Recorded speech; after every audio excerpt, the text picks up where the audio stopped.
Bom, boa noite, gente. Todos sejam muito bem-vindos à nossa Casa de Luz, que hoje a gente possa ter essa conversa agradável. Hoje o tema, ele é um tema curioso, né? É algo que sempre desperta a nossa curiosidade, ou pelo menos a gente fica, o que será que foi isso que eu sonhei? O que será que significa isso, né? E hoje a gente então vai falar sobre o sono e os sonhos na visão espírita, né? O que é a doutrina espírita? O que os espíritos nos falam a respeito do sono e dos sonhos? Então, primeiro a gente vai... Tem um dado curioso, né? O sono a gente sabe que é um processo fisiológico inevitável. A gente pode até tentar ficar acordado, mas vai chegar uma hora que a gente não vai conseguir. Ele é inevitável, a gente vai cair no sono. E passamos 1/3 das nossas vidas dormindo. Então, se a expectativa de vida do brasileiro é aproximadamente 78 anos, 26 deles a gente passa dormindo. Dormindo e sonhando, né? E o sono é muito importante, a gente não se dá conta, a gente gosta de dormir, a gente precisa do sono, mas a gente não se dá conta da importância que esse período tem para a nossa saúde, não só física, como também espiritual, né? Em relação à saúde física, o sono vai preparar o nosso organismo para o dia seguinte. É nesse período, né, de repouso do corpo físico que serão produzidos alguns hormônios, principalmente hormônio de crescimento, algumas substâncias que são necessárias às atividades do dia a dia, né? E alguém já parou para pensar por que a gente sonha? Por quê?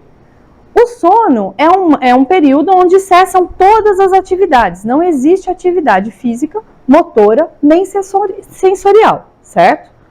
Então, o que seriam os sonhos? Se não existe atividade, o que seriam os sonhos? E a ciência oficial, ela não conseguiu ainda definir com clareza a objetividade do sono e dos sonhos, porque ela se apega a estudar somente pelos aspectos fisiológicos, né?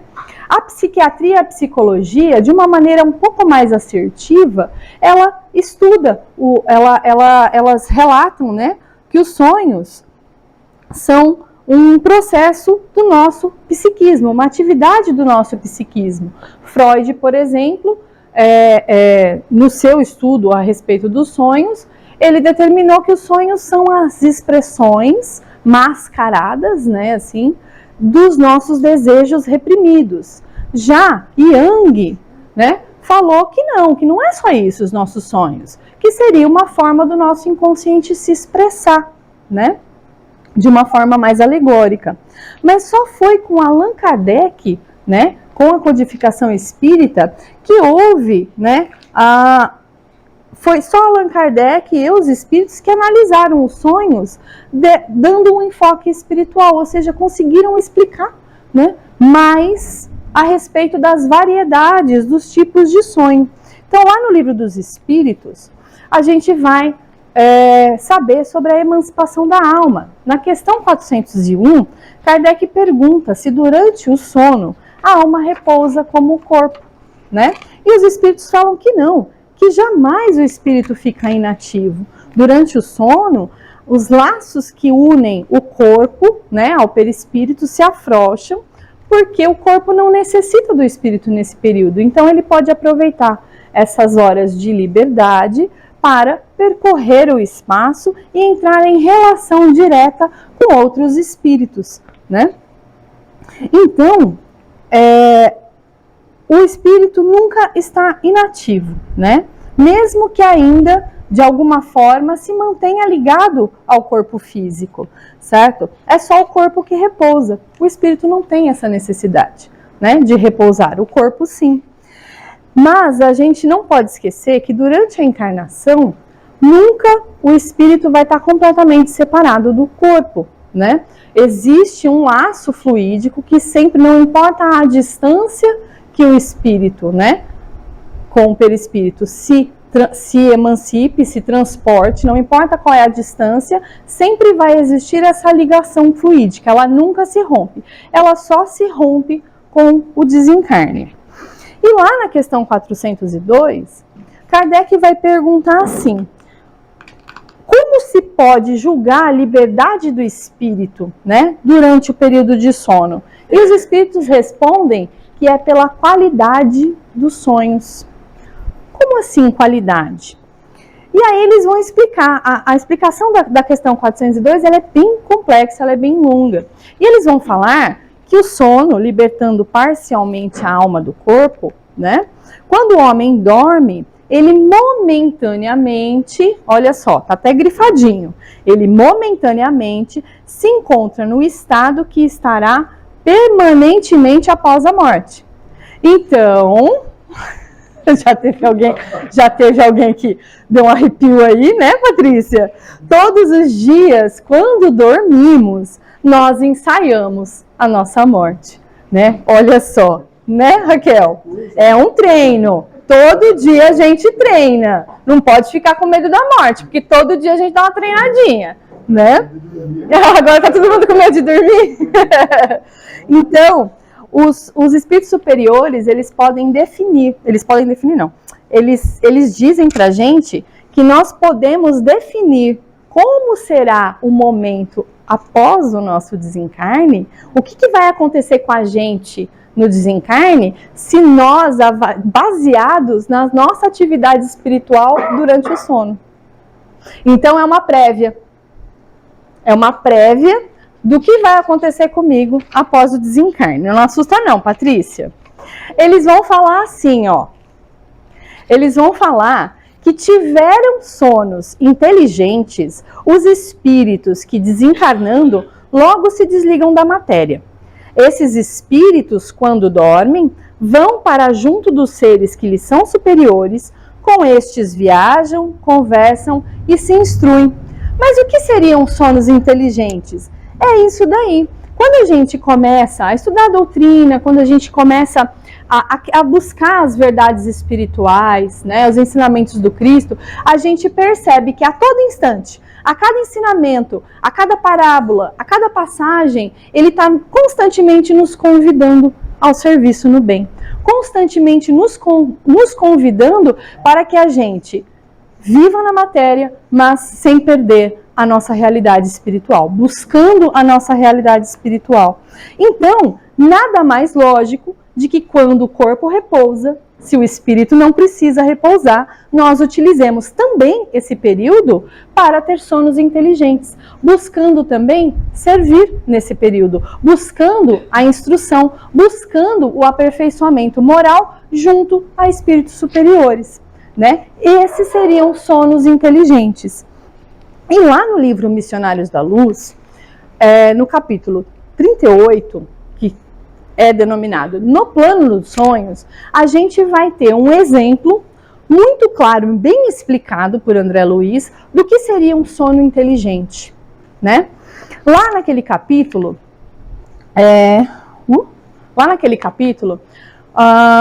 o instrutor Alexandre, que está acompanhando André Luiz, ele vai estar se preparando para ministrar uma palestra para espíritos encarnados, né? E aí ele vai explicando para André Luiz que são espíritos que, já tocados pelos ideais evangélicos, já querendo também servir, não só no plano material, acordados, mas também aproveitando as suas noites, né, para ter uma atividade edificante no plano espiritual. Eles precisam de instruções. Por quê? Porque nós encarnados ainda somos imperfeitos, ainda sofremos muita influência da matéria, nos deixamos influenciar pelas necessidades materiais. E aí, quando a gente emancipa durante o sono, a gente não consegue ter uma atividade tão efetiva no plano espiritual. E essa capacitação que o instrutor Alexandre está dando é justamente isso, para que esses espíritos que já estão com boa vontade possam se preparar, se instruir para atuar mais efetivamente no plano espiritual. E aí, ele fala que isso é necessário, né? Essa instrução é necessária, e sempre os espíritos superiores estão procurando pessoas de boa vontade para servir, para trabalhar também, né? Só que o que ele fala? Que mesmo aqueles, né? Ó, ele fala assim, ó, contamos em nosso centro de estudos com um número superior a 300 associados, ou seja, 300 espíritos encarnados se inscreveram naquele curso, lá no plano espiritual. No entanto, apenas 32 conseguem romper as teias inferiores das mais baixas sensações fisiológicas para assimilarem nossas lições. O que significa isso? Mesmo quando a gente já está tocado por essas verdades evangélicas, mesmo quando a gente já está buscando esse aperfeiçoamento, como eu disse, nós ainda somos imperfeitos, a gente ainda não tem uma educação moral e espiritual, né, efetiva. E o que acontece? A gente não consegue emancipar, ou seja, eu durmo, mas ao invés do meu espírito ganhar a liberdade que ele teria pelo afrouxamento dos laços fluídicos, eu fico ali, meio presinha ao corpo. Eu não consigo, meu espírito não consegue se emancipar, né? Mas isso por quê? Porque a gente ainda tem uma certa indisciplina, vai dormir de estômago cheio, fica no celular até tarde, aquela luz ali atrapalha um pouco a atividade cerebral, né? A gente às vezes faz uso de substâncias que não são adequadas para o perfeito sono. Então, essas coisas fazem com que nós não consigamos nos emancipar, certo? Então, a gente tem que perceber qual a importância, olha só, do período de sono. Não é só para o descanso físico, né? É muito importante, porque a gente pode estar utilizando este período onde o nosso espírito está de posse das suas reais faculdades, que são muito maiores do que as nossas faculdades quando estamos acordados, para poder buscar o aperfeiçoamento moral. E às vezes a gente perde oportunidades preciosas por conta da nossa indisciplina e da nossa invigilância. Mas o instrutor Alexandre fala assim, mesmo esses nossos irmãos mais disciplinados, que conseguem vencer essas dificuldades físicas e conseguem realmente emancipar e vir aqui se instruir, algumas noites eles se perdem, algumas noites eles aproveitam a liberdade do corpo, do espírito, para buscar sensações menos edificantes, né? Então, olha só, a gente ainda busca o que nós gostamos. Eu sei o que eu preciso fazer, mas eu quero ir ali. Eu não quero ir lá aprender. Eu quero ir ali, naquela festa. Eu quero ir ali, né? Satisfazer alguma necessidade íntima que foi reprimida durante o dia, né? E tanto para o bem quanto para o mal. Então, é aquele negócio. Se eu fiquei o dia inteiro me segurando para não voar no pescoço de alguém, pode ser que se eu estiver invigilante, quando eu dormir, eu vou lá voar no pescoço da pessoa, né? Então, é muito importante a disciplina dos nossos pensamentos e dos nossos sentimentos, para não perdermos essa oportunidade, né? E isso é exatamente a continuidade da resposta da questão 402 do Livro dos Espíritos, que é bem complexa, né? Ele fala assim, ó, que pelo que respeita, né, os espíritos superiores falam que pelo que respeita ao grande número de homens que morrendo tem que passar longas horas na perturbação, na incerteza que tantos já vos falaram, esses vão, enquanto dormem, ou a mundos inferiores à terra, onde os chamam velhas afeições, ou em busca de gozos, quiçá mais baixos do que em aqui tanto se deleitam, né? Ou seja, aproveitando a liberdade do corpo, a gente se dedica a atividades menos dignas, né? Para satisfazer as nossas más inclinações, aqueles desejos reprimidos.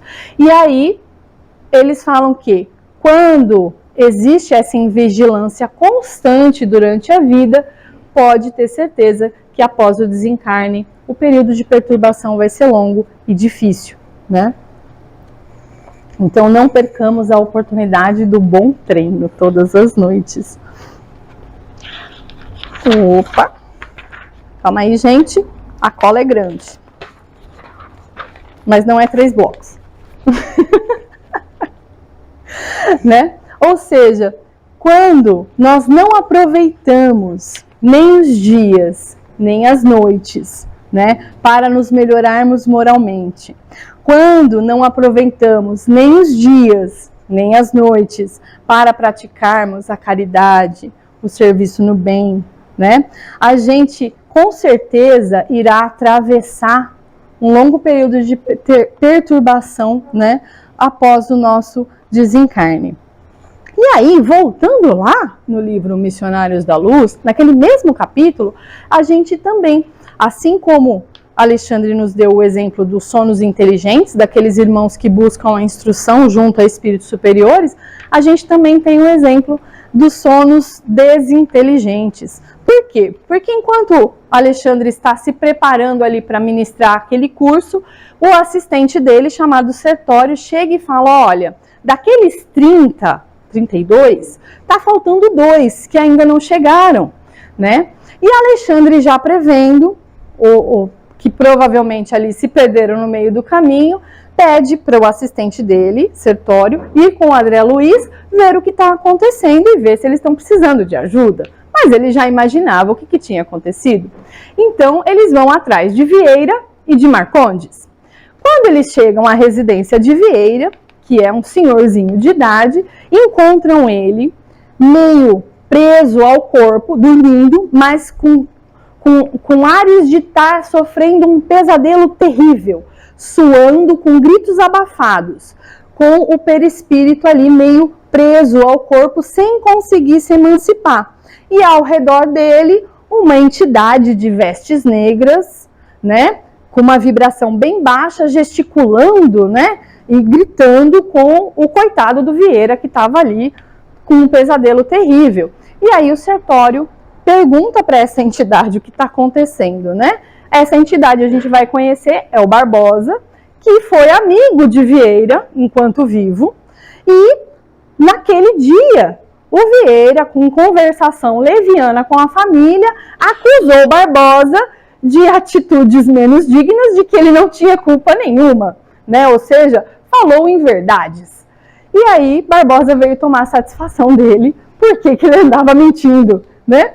E Vieira ficou ali apavorado, sem conseguir se emancipar, sem conseguir dormir direito, porque estava tendo um pesadelo terrível, né? E aí, para poder ajudar um pouco, ficaram com pena do coitado do Vieira, o Sertório dá um safanão fluídico nele, ele acorda, ele desperta gritando assim, todo apavorado, porque estava tendo um pesadelo com o Barbosa, certo? E aí eles saem de lá e vão atrás do Marcondes. E lá, chegando na residência do Marcondes, eles não encontram alguém apavorado assim como Vieira, muito pelo contrário. Eles encontram Marcondes totalmente emancipado, né, ou seja, fora do corpo, mas não com cara de pavor, e sim com ares de relaxamento, meio ébrio, como se tivesse consumido alguma substância, e acompanhado de 3 entidades femininas em atitudes menos dignas. E aí, quando Marcondes identifica o Sertório, só não dá para ficar roxo, né? Não sei se o espírito consegue ficar roxo, fica morrendo de vergonha, tenta se justificar, mas não tem justificativa, né? Então aí Sertório sai de lá, larga Marcondes ali nas suas atividades e volta para o local onde vai ser ministrado o curso. E aí ele fala para o André Luiz, né? Quando encarnados na crosta, não temos bastante consciência dos serviços realizados durante o sono. A maioria vale-se inconscientemente do repouso noturno para sair à caça de emoções frívolas ou menos dignas. Relaxam-se as defesas próprias e certos impulsos longamente sopitados, ou seja, reprimidos, durante a vigília.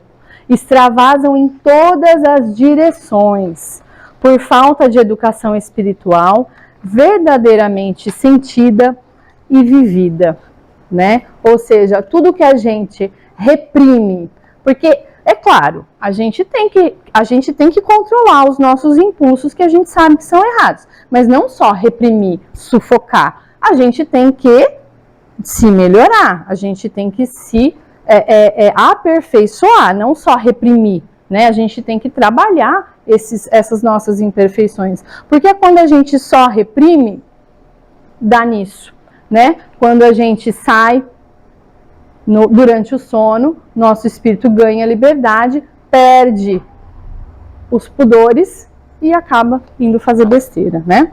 Então, a gente viu que nós estamos espiritualmente ativos durante o repouso do corpo, certo? Tanto para o bem quanto para o mal. A gente sai em busca de atividades edificantes, como também de atividades menos dignas. Mas e o sonho? Até agora a gente só falou da atividade espiritual, certo? O que eu faço quando eu durmo. Mas e o sonho? O que é o sonho? E os espíritos falam que o sonho é a lembrança do que o espírito viu durante o sono. Isso também está lá na questão 402. Só que aí Kardec vai perguntar, logo em seguida na próxima pergunta, por que nem sempre a gente lembra? Né? A maioria das vezes a gente acorda com aquela sensação de que não sonhou, né? Ou é uma imagem tão que aparece e some tão de repente que a gente acha que não é um sonho, né? E aí os espíritos vão responder que como é pesada e grosseira a matéria que o compõe, o corpo dificilmente conserva as impressões que o espírito recebeu, porque a este não chegaram por intermédio dos órgãos corporais. Lá no livro Missionários da Luz também, André Luiz pergunta para Alexandre se aqueles espíritos que vão participar daquela palestra vão lembrar de todas as instruções. E aí o Alexandre fala que não, né, que a nossa capacidade sensorial é muito reduzida. Mas o espírito encarnado não lembra, mas o espírito livre lembra. Então, a cada noite, nós lembramos, sim, de todas as nossas atividades no plano espiritual. Só que quando acordamos, o nosso cérebro, por ser incompatível com as atividades do espírito, né? O equivalente do perispírito é muito mais capaz, o nosso cérebro é muito mais grosseiro, não consegue administrar essas informações. Então, a gente, enquanto está acordado, não lembra, mas em espírito a gente sempre vai ter todas as recordações, certo? E, olha só, ele fala que, dependendo da evolução espiritual, né, de cada pessoa, as sensações, as lembranças dos sonhos, da atividade espiritual vai ser diferente de cada um, de um para um. Então, por exemplo, se todos nós hoje formos dormir e, ao dormir, tivermos a mesma experiência no plano espiritual, cada um vai acordar com uma sensação, uma lembrança diferente. A maioria absoluta não vai acordar com lembrança absolutamente nenhuma, né? E depois, mais para frente, a gente vai ver. Então, mas, o que ele fala? Que o que a gente tem que prestar atenção é como a gente acorda, não o que a gente lembra. Quais são as sensações? Qual é a emoção? Qual é o sentimento que me vem no momento do despertar? É isso que a gente tem que prestar atenção. As lembranças, a gente vai ver que são enganosas. As lembranças, as imagens, as cenas que eu lembro, que eu me recordo dos sonhos, na maioria das vezes, ela não condiz com a realidade. O que vai me falar como foi a minha atividade no plano espiritual, como foi a minha noite de sono, vai ser a sensação. Se eu acordar revigorado, com uma boa sensação, um bom sentimento, com uma emoção positiva, isso é um indicativo de que eu tive um sono inteligente. Se eu, porém, acordar com sensações mais pesadas, com uma emoção mais desequilibrada, com uma angústia ou uma tristeza, é bem provável que eu tive sonos desinteligentes, certo? Então, o que a gente deve entender do que a gente lembra, né, dos sonhos? Aí e Kardec pergunta, né? É uma coisa que a gente sempre teve muita curiosidade para saber. O que se deve pensar das significações atribuídas aos sonhos? E os espíritos respondem lá na questão 404. Os sonhos não são verdadeiros, como entendem os ledores de sorte, pois fora absurdo crer-se que sonhar com tal coisa anuncia a outra.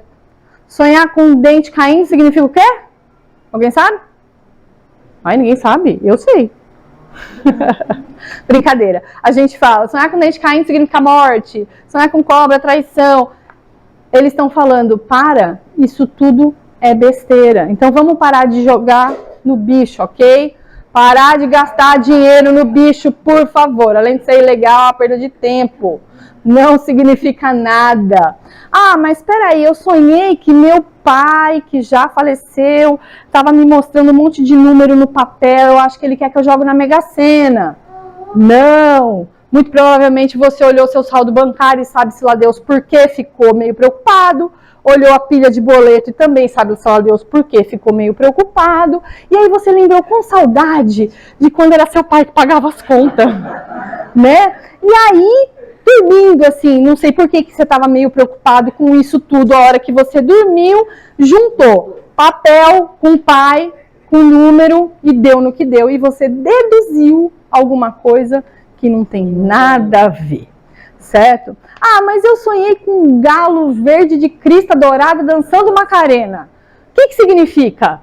Significa que você está muito no TikTok, na internet, no Facebook, na Netflix, principalmente série coreana. Vamos parar, vamos aproveitar o nosso tempo durante o dia para leituras mais edificantes, para estudos, né? Para a prece, e aí a gente vai ter uma qualidade de sono diferente, certo? Então, mas, lá no começo, eu falei que Kardec e os espíritos conseguiram explicar as diversas variedades de sonhos. Aí você está me falando que não significa nada? Calma. Temos vários tipos de atividades no plano espiritual. Então, podemos ter diversas impressões ao acordar, né?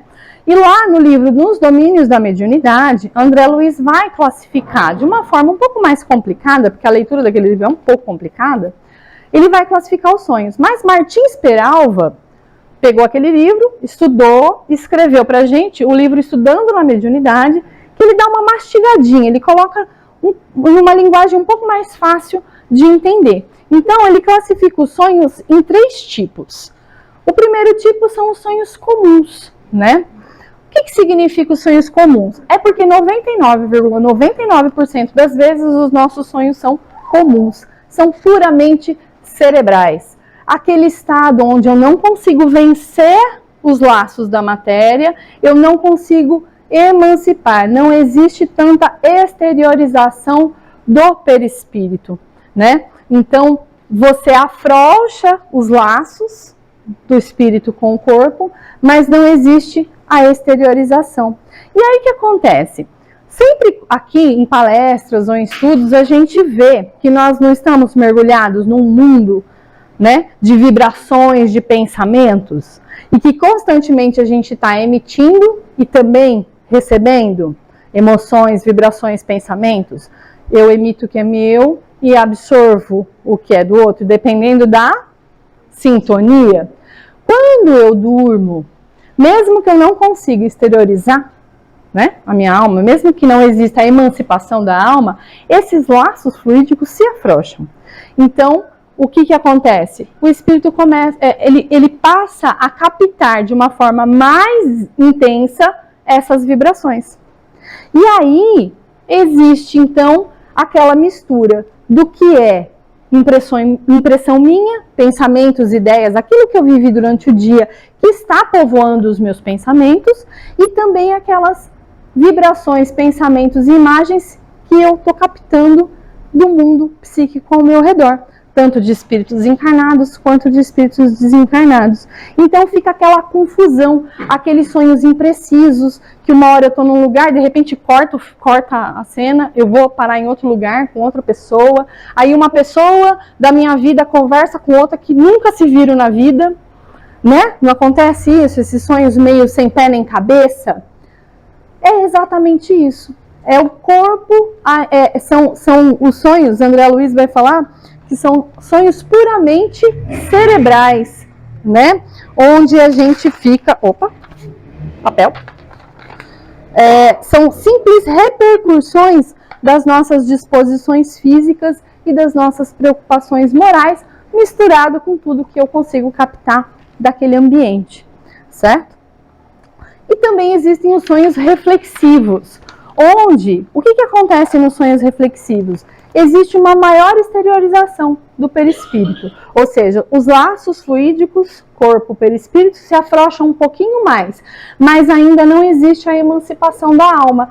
O perispírito fica flutuando ao redor do corpo, mas sem galgar o espaço do plano espiritual, certo?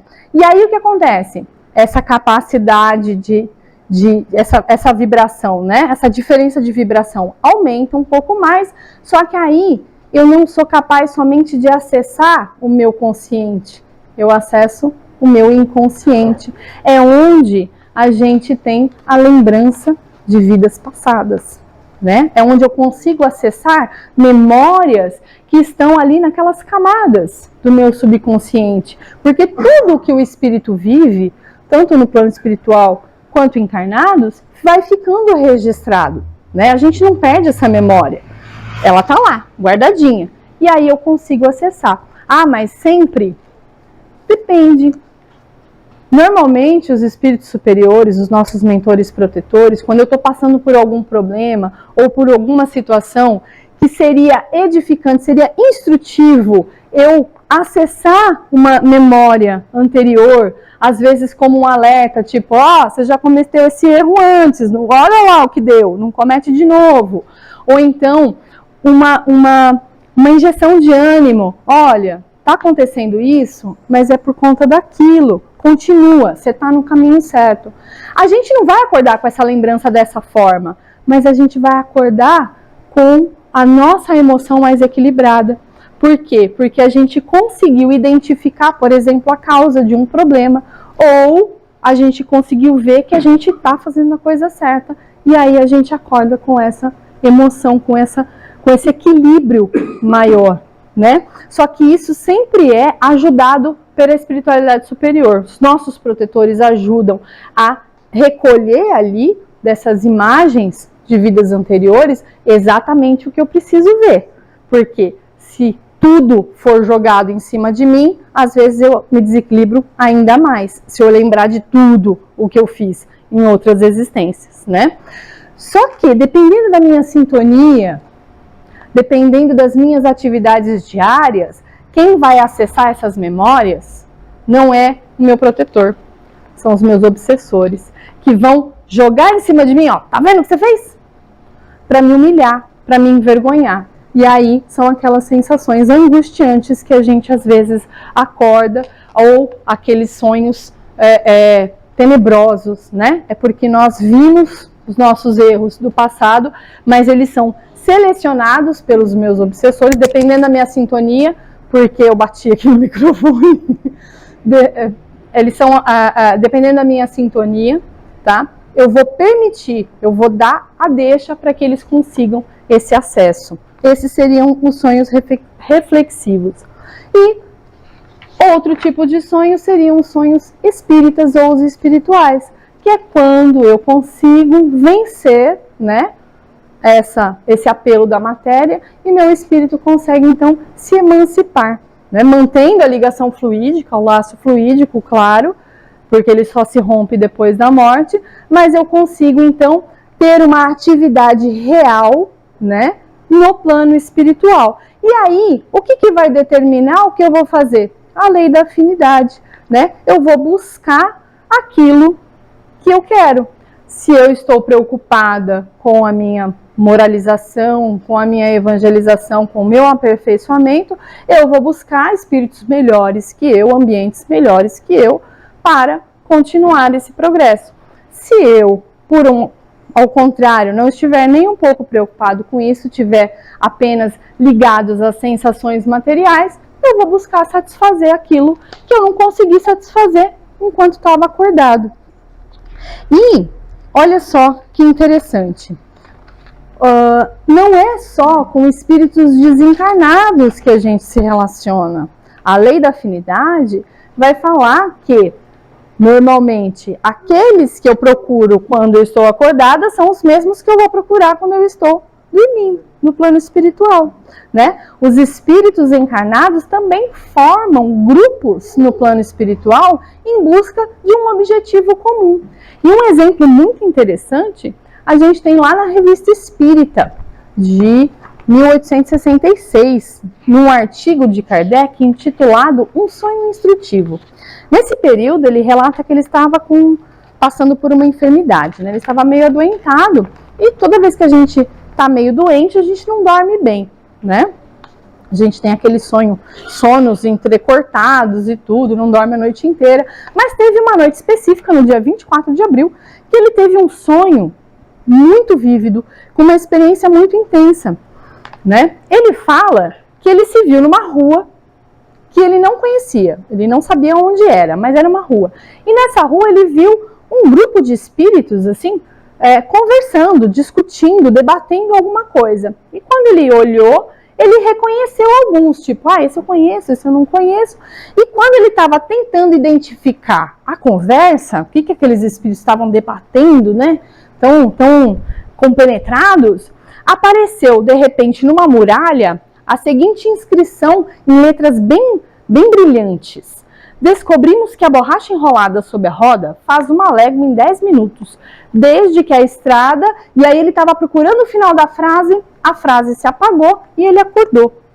E é claro, ele sempre se consultava com a espiritualidade, né? A respeito de tudo o que ele vivia. E no momento oportuno, como ele sempre se consultava com o espírito do Dr. Demeraux, principalmente a respeito das questões de saúde, ele confidenciou esse sonho, né? E o espírito Demeraux falou, olha, esse sonho não foi um sonho que se pode esquecer, tem alguma instrução aí. Eu vou me consultar com quem sabe mais do que eu, e depois eu te dou a resposta. Dito e feito, uns dias depois, o espírito falou para ele que aquele sonho, ele foi mostrado, né? Kardec foi levado até lá, naquele momento, daqueles espíritos, naquela discussão, para mostrar exatamente isso. Que espíritos encarnados, que têm um objetivo em comum, também utilizam esse período para dar continuidade às suas atividades. Principalmente no que diz respeito à ciência e à pesquisa, né? Por quê? Porque há necessidade do progresso material da humanidade. Então, ele falou, é por isso que você percebe que determinadas ideias ou inventos, às vezes acabam aparecendo em cantos diferentes do mundo quase ao mesmo tempo.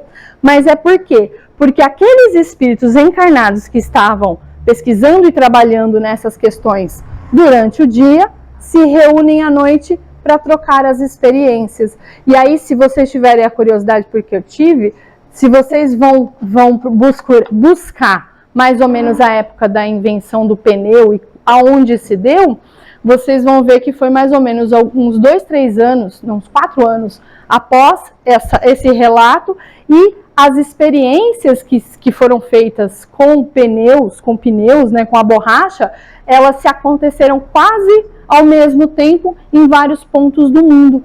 Então, os espíritos superiores mostraram a Kardec que isso é muito comum, né? Só que tanto para o bem quanto para o mal, né? Então, é bem interessante. E aí, peraí que eu já me perdi, onde é que estava? Aqui. Então, esse é um exemplo de experiências significativas que a gente pode ter durante o sono, certo? E a literatura espírita, ela traz vários exemplos, e cada experiência tem uma finalidade.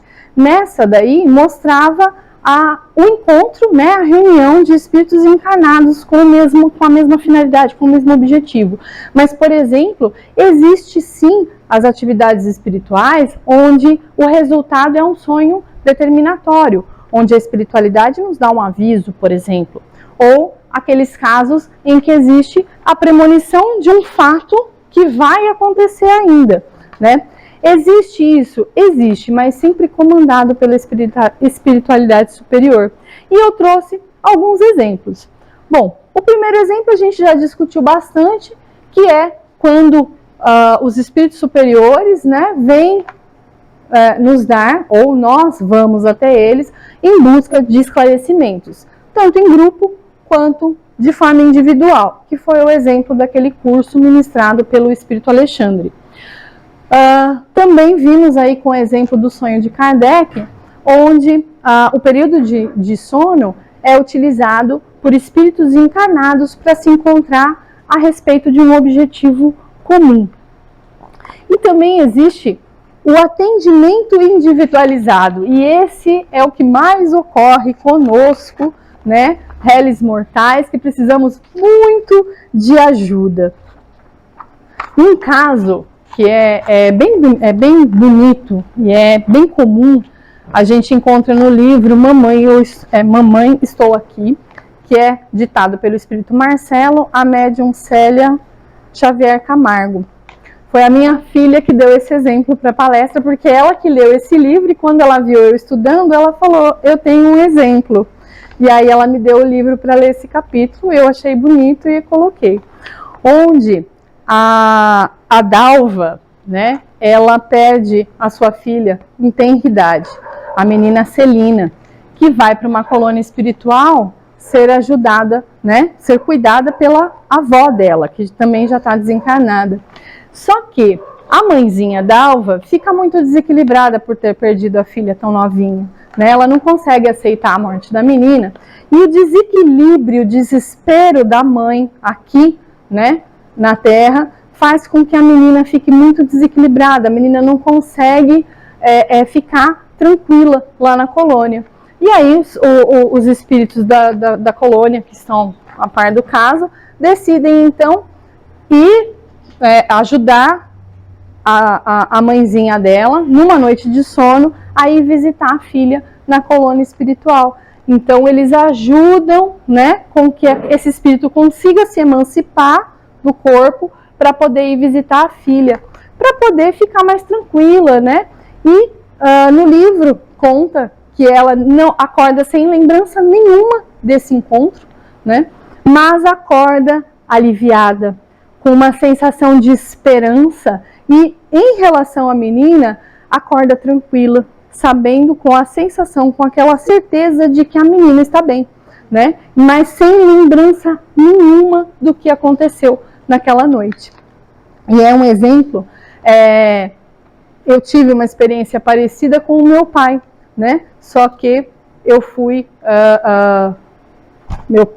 eu sonhei, não, eu acordei com a sensação de que eu tinha sonhado com o meu pai, só que nitidamente eu acordei com a sensação de que ele não estava bem, né? Tanto é que aqui o João, sabem que ele está sendo sempre trazido aqui para ser ajudado, para poder conseguir se desvencilhar, né? Então, esse tipo de auxílio, gente, a gente está recebendo o tempo todo, né? A gente pode ficar com o nosso coração tranquilo, que esse tipo de atendimento, a gente está constantemente sendo ajudado, né, pela espiritualidade. E nos tipos de sonhos reflexivos, as recordações de existências passadas. E na literatura espírita, um exemplo que a gente conhece bastante é lá no livro Há 2000 Anos, onde Emmanuel relata a sua existência como o senador Públio Lentulus, né? E logo no comecinho do livro, o senador está conversando com um amigo, eles estão discutindo a respeito da ideia da reencarnação, né? O que eles acham, o que eles concordam, o que eles não concordam, e aí o senador acaba confidenciando o seu sonho, né? Onde ele tem, tipo assim, é mais ou menos assim, olha, se existe eu não sei, mas eu sonhei que eu era, né, um cônsul há muito tempo, e aí depois a gente vê que era o próprio bisavô, né? Ele sonha que ele era o bisavô dele, e que ele vê que o bisavô cometeu atos terríveis e ele se sente envergonhado por isso. Então ele tem flashes de toda essa existência anterior dele, né? Então é um sonho bem vívido que ele relata no livro. E também nós temos os sonhos determinatórios. Um exemplo muito forte que nós temos são os sonhos de José, no Evangelho, onde a todo instante ele é avisado pelo anjo de como proceder, né? Desde então, de quando ele está ali preocupado em relação a Maria, ele está pensando em não aceitar Maria por conta da gravidez, e vem o anjo e fala que ele deve aceitar, porque é nela, o que se nela gerou é obra do Espírito Santo, né? E os sonhos premonitórios. Esse também é um exemplo bem conhecido, que foi a tragédia que aconteceu com o grupo de rock Mamonas Assassinas, em 1995, e aí depois a Globo, né, fez uma reportagem sobre eles, e a gente descobre que 12 horas antes do acidente, o tecladista Júlio sonha, né, que o avião havia caído, e ele confidencia isso para o cabeleireiro dele, que está filmando, né, essa conversa, filma enquanto está preparando o cabelo, porque eles vão viajar para fazer um show. E aí, um pouquinho antes de ir embora, Júlio volta para a câmera e fala: ai, não sei, eu sonhei que o avião caiu. E 12 horas depois acontece a tragédia, né? Então é um exemplo de sonho premonitório. Mas a gente não pode ficar achando que tudo que a gente sonha vai acontecer, porque, como eu disse, a maior parte dos nossos sonhos são aquelas imagens desconexas que são produzidas pelo nosso próprio cérebro, porque quando o espírito tem uma atividade real no plano físico, nós não conseguimos registrar. São as sensações que a gente registra, as emoções, os ensinamentos que a gente recebe, eles ficam, né? As nossas ideias, quando a gente aproveita as nossas noites, as nossas ideias vão se aclarando, né? A nossa prece vai ficando mais consistente, né? O nosso pensamento vai se asserenando. Isso é indicativo de que a gente está aproveitando as nossas noites de sono também, mas a gente só consegue aproveitar as noites se o nosso dia também está sendo correto. E não podemos ficar preocupados. Eu sonhei com um acidente. Será que vai acontecer um acidente comigo? Não, a gente não pode ficar preocupado. Por quê? Quando essas coisas acontecem, né, os sonhos premonitórios, tem toda uma preparação da espiritualidade.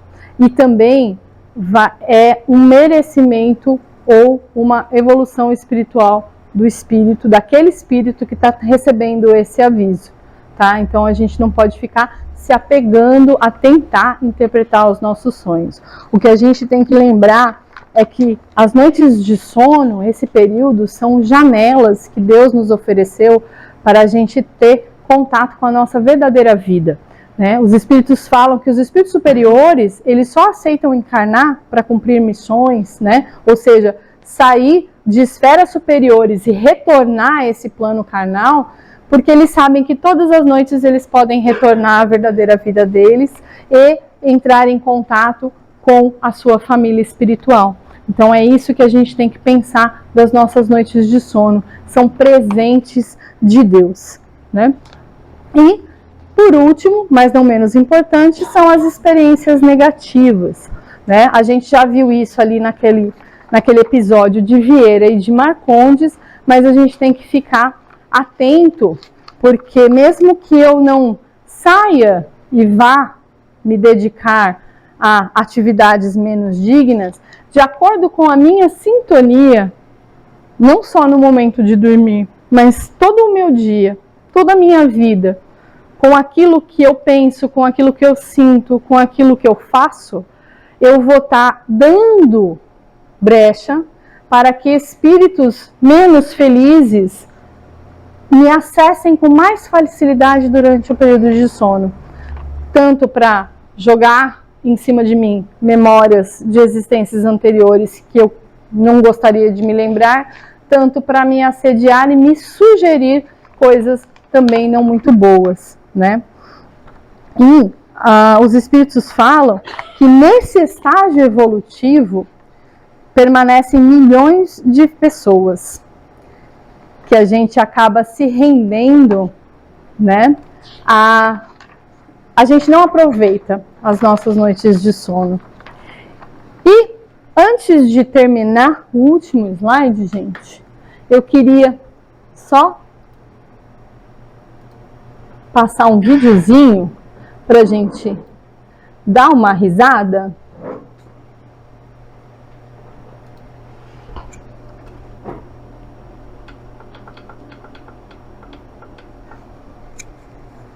Por que não vai? O que aconteceu?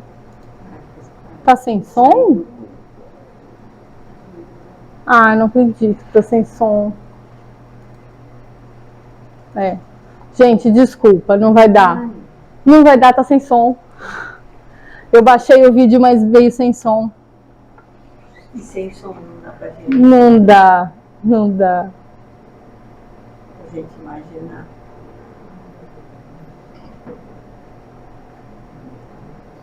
Você não tem como falar. Ah, eu tenho, mas não vai ter graça. Aqui Né? ele tá falando. Aqui, o protetor tá chamando ele para ir trabalhar, né? Vamos lá, vamos trabalhar. E ele nada de desdobrar. Ele canta, ele dança, ele põe peruca, ele faz um monte de estripulia tentando chamar aí a atenção do protegido dele. Mas aí, no final das contas, olha lá, canta a Xuxa. Desculpa, gente, veio sem som, não testei antes. Tá bom, senão a gente fica curiosa demais. A gente fica. Olha lá. Senão eu não durmo. Senão eu não. Aí, ó, chega o amiguinho de preto, fala, isso aí é questão de sintonia, quer ver? Fulano. E ele, ó, fica mula, né? Então, é de uma forma engraçada, desculpa, aí eles começam a discutir a respeito da sintonia, né? Que também é uma discussão bem engraçada. Então, a gente tem que... desculpa, gente, eu vou ficar devendo o vídeo. O Fernando vai tentar baixar o vídeo com som e colocar ele, editar, colocar na palestra no YouTube, tá? Para que a gente possa... Sobrou pro Fernando.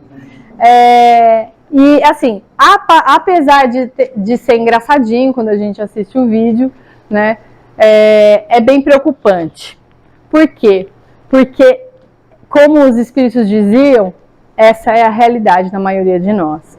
A gente não desperta para as verdades espirituais que deveríamos, mas a gente atende a apelos que nós deveríamos evitar, né? Então, é uma forma engraçada deles falarem, olha, cuidado com a sua sintonia, né? O que você está buscando durante o dia? Porque é o que você busca durante o dia que você também vai buscar durante a noite. E eles falaram que a nossa noite não é um preparo, não é um treino para o desencarne. Se eu aproveitar bem todas essas noites, né? Que foi... Ah, olha pra mim, não olha pra ela. Né? É para Raquel não ter mais medo, então todo dia ela morre um pouquinho, né? Então quando chegar de vez não vai ter medo, não vai ter problema. A gente tem que se preocupar, por quê? Porque se eu estou tendo sonos desinteligentes, muito provavelmente o meu desencarno vai ser difícil. Agora, se eu aproveitar as minhas noites de uma forma edificante e instrutiva, eu sei que o meu desencarne vai ser tranquilo, vai ser apenas o retorno à minha verdadeira vida, à pátria espiritual, que é a nossa verdadeira morada. Então, lá no livro Temas da Vida e da Morte, o espírito Manuel Filomeno de Miranda vai falar o seguinte: como 1/3 da vida física é dedicado ao sono, imenso patrimônio logrará quem converta esse tempo ou parte dele no investimento do progresso, em favor da libertação que lhe credenciará para uma existência plena, um futuro ditoso. Se alguém diz como e o que sonha, é fácil explicar-lhe como vive as suas horas diárias. Dorme-se, portanto, como se vive, sendo-lhe os sonhos o retrato emocional da sua vida moral e espiritual. Então, a gente analisar. Eu não falo analisar os nossos sonhos, e sim analisar os nossos despertares. Sem problema. se a gente tiver o hábito de começar a analisar como estamos despertando, o que eu sinto ao despertar, qual é a emoção que me vem, qual é o pensamento que me vem, não importa a lembrança do sonho, não importa a imagem que me vem na cabeça, e sim a minha sensação, a minha emoção. Se eu começar a analisar isso, né, é muito valioso para o meu autodescobrimento, para saber o que está movendo o meu coração, para onde eu estou indo, né, o que eu estou fazendo quando eu durmo. Então, a gente tem que parar de querer interpretar os nossos sonhos, lembranças, imagens. Esse não é o caminho, né? Porque é sempre um conteúdo simbólico, tudo bem? É uma atividade psíquica, cerebral. E se a gente acordar envolvido por emoções, né, positivas, boas, agradáveis, pode ter certeza que nós também vivenciamos uma experiência positiva durante o sono. Se pelo contrário, né, a gente acordar com uma sensação não agradável, eu também posso ter uma ideia de o que eu andei fazendo, ou para onde eu fui, ou quem me acessou durante o sono, né? E Emmanuel fala o seguinte, tem uma mensagem dele muito bonita que fala: dia e noite, no tempo, simbolizam existência e morte na vida. Não há morte libertadora sem existência edificante, assim como não há noite proveitosa sem um dia correto. Então, hoje é um convite que é feito a todos nós, né? Para que a gente se prepare para o descanso noturno, mas não só naquele momento de dormir, não só naquela prece no final do dia, que aliás tem uma prece no capítulo 28 do Evangelho, que é preparatória para o sono, onde Kardec nos ensina a pedir que nós, em sono, né, sejamos acessados pela espiritualidade superior e que a gente possa receber instrução e alívio, né? Tem uma prece no capítulo 28. É para a gente se preparar para o nosso sono, mas durante todo o nosso dia, né? Vivermos nos preparando para esse ensaio noturno, né? E assim irmos aos poucos, né, com essa experiência, edificando a nossa construção moral, a nossa evolução. E os espíritos falam que às vezes, quando o espírito desencarna, se ele aproveitou esses momentos oportunos, né, essas janelas que Deus nos dá, eles encontram lá no plano espiritual obras completamente construídas que eles foram fazendo noite a noite, né? Projetos completamente construídos que foram fazendo pouco a pouco. Então, é um convite que a gente possa, então, aproveitar essas nossas janelas diárias, né? Esses treinos diários, para que a gente alcance a nossa verdadeira felicidade, para que a gente construa a nossa perfeição, porque nós estamos todos destinados a isso, a sermos perfeitos. É isso que o Pai quer da gente, né? É isso que Ele sabe que a gente vai chegar. A velocidade depende de cada um de nós. Obrigada, gente.